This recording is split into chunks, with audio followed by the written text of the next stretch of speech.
Well, I mean, you can argue that, Mike, but it's the reality of the situation. I mean, theoretically, the two big guys go 1-2, and they choose between, D'Angelo Russell or Moutier, or if they really like somebody else, which is possible.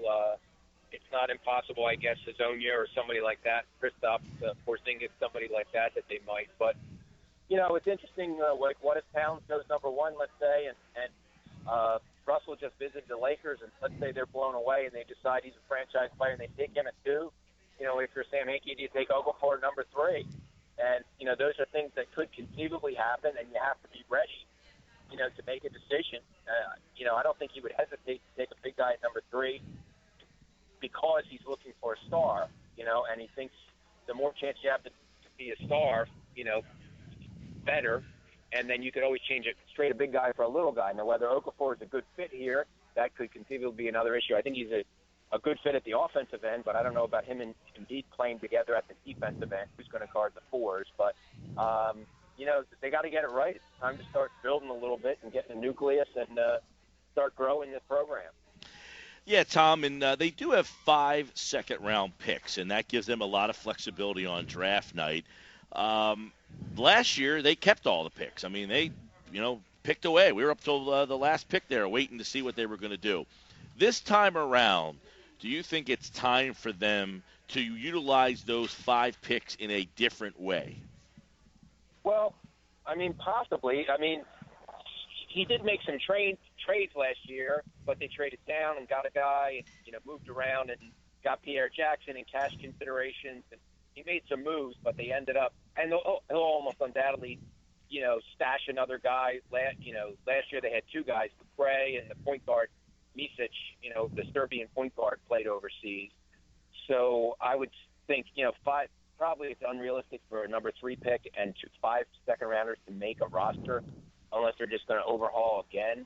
And I think, guys like Covington and Thompson and, maybe Thomas Robinson would have chances to be back in addition to the obvious core guys. So, I think if there's somebody they like at number 24, let's say, and a team is willing to trade them, the first rounders come with a guaranteed 2-year contract. The second-year guys are not guaranteed, and you can sign them for 1 year. So some teams that are in luxury tax territory have to pay a dollar-for-dollar penalty. They don't want to add any money. So you could get late in the first round. That's not hard. Now, moving up to number 16, let's say, is going to be a lot tougher because those teams usually are borderline playoff teams, that need some help and, are trying to accrue quality players. So, but yeah, I mean, if there's a good young player who he thinks undervalued, he could get for, number 58. They have numbers 58 and 60, I guess, in addition to 35, 37, and 47. I think you could see Sam Hinkie consider doing that. You could see him, possibly trading for a second-round pick next year, since they don't have as many next year, although they could have 4 first-rounders. So I think you'll see him consider any and all options. Tom Moore's with us, covering the Sixers, Philly Burbs, Calkins Media, and, of course, Tom, as we mentioned at the top, this time of the year, you always hear rumors and things. We're getting closer. I was reading something that suggested a Western Conference executive has said that the Sixers will choose Justice Winslow, that they would pass on Jahlil Okafor, and that Winslow would be the guy they would take at number 3. Would that be something that would shock you? I would say not shocked, but surprised somewhat. I mean, he's a guy who kind of just emerged, late in the regular season and in the postseason. But as I said, Sam Hinkie's looking for guys who could be stars, elite players you can build around, and whoever he thinks has the best chance at number 3, he would take. You still need a point guard. He's a wing player. You still need a point guard. They need shooters. There's a lot of things they need. They did pretty well. KJ McGinnis, before he was traded, was, showed a lot of potential, was very athletic, did some things that nobody on the team did. And then, Jeremy Grant, after he had some injury issues early in the year, he's a combo forward. He needs to work on his shooting if it's going to be a 3, but he's athletic. He plays both ends of the court. He seems to be part of their future also. So their top 2 picks at, under number 40, they had guys who contributed and, made the rotation. I think that's what you need to do is just keep accumulating talent and hopefully you hit on one of these guys, or I mean, but every year, he surprises us. I mean, Drew Holiday was great to start with, and then last year, and the Michael Carter Williams. I mean, there's always surprises every year in the draft. And, what he does, the trade down last year to get number 12, taking a beat. Everyone thought would drop because of the stress fracture at the back, stress fracture he had before that. So, with him, really nothing surprises you. And, he plays everything very close to the vest. I don't want people knowing. So when it happens, very few people know that it's going to happen. Tom Moore with us, talking Sixers, talking NBA draft. And, Tom, this is Pete Thompson talking to you right now. About 13 years ago in May, somebody was talking about practice, not a game. I think you were in the room that day.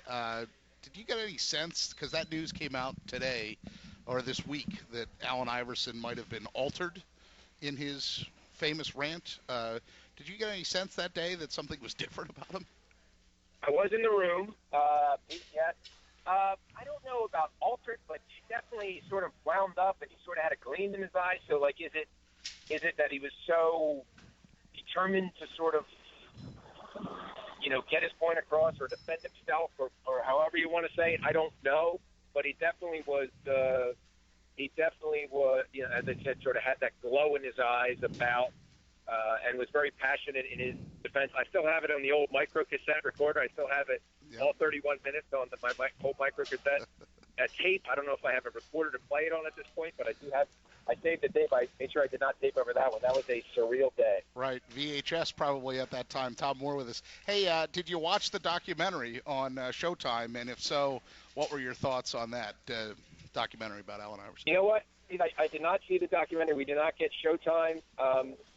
I read about it and read reviews and so on, and that it was well done, but kind of glossed over some of the negative things, which those things tend to do. I was on the beat for 10 years when he was here, and when he came back that half a year or whatever, there was never a dull moment. It was very interesting. He was fearless. He was. He was one of a kind. 2001 was the most fun I've ever had, covering an NBA team. And, it was him and a bunch of role players, and it just clicked. So, I covered Barkley too. His last 4 years were my first 4. So those are by far the two most charismatic Sixers, at the time that I covered the team. Tom Moore's with us here. The Sixers draft June 25th, and of course, another chance for you to win Sixers season tickets coming up at 5:30. And the excitement of being a season ticket holder, Tom, comes with a good team. To be a good team, you hit in the draft. Sometimes you make it in free agency, and to get free agents, you got to have something. They practice at PCOM right now. I've seen Tom there working away in the game room upstairs. Is that a facility that is going to draw free agents, or this new facility they're talking about, is this a difference maker? Is this something that can woo someone to play here? Well, that's what they're hoping, Mike. Apparently they broke the ground on it. They have a ways to go. They're hoping it'll be ready for the 16-17 season. PCOM is far from ideal. I mean, they redid the court, the locker rooms, did a lot of things, but there's kind of only so much you can do there, and there are tenants there. I don't know, and it also needs to be a team that free agents want to go to. I mean, right now, there are some restricted free agents who are very good, but the Kawhi Leonard, the guys like that, Butler from the Bulls. But first of all, they're probably going to re-sign with their own team, and second of all, why would they necessarily want to come here? And unrestricted free agents, same thing at this point. So you're probably not going to be able to add impact guys in terms of stars, but you might be able to add, lesser guys, lesser free agents for a couple billion or something like that, who, maybe undervalued or you may see something that would help and kind of help, to be rotation players as the Sixers try to go from, 19 and 18 wins, 337 and 127 the last 2 years, to maybe the mid to upper 20s this year, take the first step, back toward on-court respectability. Sixers beat writer Tom Moore. Always a pleasure to catch up with him. I'm sure we'll catch up again before June 25th as more things come out over at Calkins Media. And, of course, Tom covering the 76ers for a long time. As he said, he was in that room that night with Allen. And I'm sure between now and then we'll have plenty of more stuff to hit on as the draft is getting closer. Always a pleasure, Tom. Thanks so much, man. Thanks a lot, guys. Tom Moore, everybody, and PT, were you in the room for the famous Sixer rant? In 2001, 2002, I was still in Omaha. You were not here. But I know some people, for example, Neil Hartman asked the question from Comcast Sportsnet because they carried that press conference live, right? Steve Bucci, who's now with Comcast Sportsnet, was there on behalf of CBS 3 at the time. It was in the Iverson documentary, you can see some of the faces in that room as he comes in wearing his Boston Red Sox hat, by the way. Yep. You know. Well, you missed it the other day on the Sports Bash. I don't know if you missed it or not. I heard you say something about how we reenacted it. Yeah, I thought you did a good impression. Somebody else told me it was the worst impression I ever did. Well, I mean, at least you made at least were nice. No, I thought I had never heard you try to I don't think I'd ever heard anybody read the transcript. Player. We here talking about practice. Right, not a game. Not a game. Well, your voice is deep enough to do it. I have too much of a high register. I'll tell you this, before we do go to break, Tom Moore helped us out big time the other day. Maybe it was a couple months ago, but remember when the big Michael Carter-Williams, KJ McDaniels day happened? Mm-hmm. We had to go stake out PCOM on the TV side of things to see if we could get Brett Brown or anybody to talk. And Tom Moore, who's there every day, along with Keith Pompey, Tom Moore was the one that said, look, I just saw Brett leave, so you really have no reason to stay here any longer. So I appreciate that.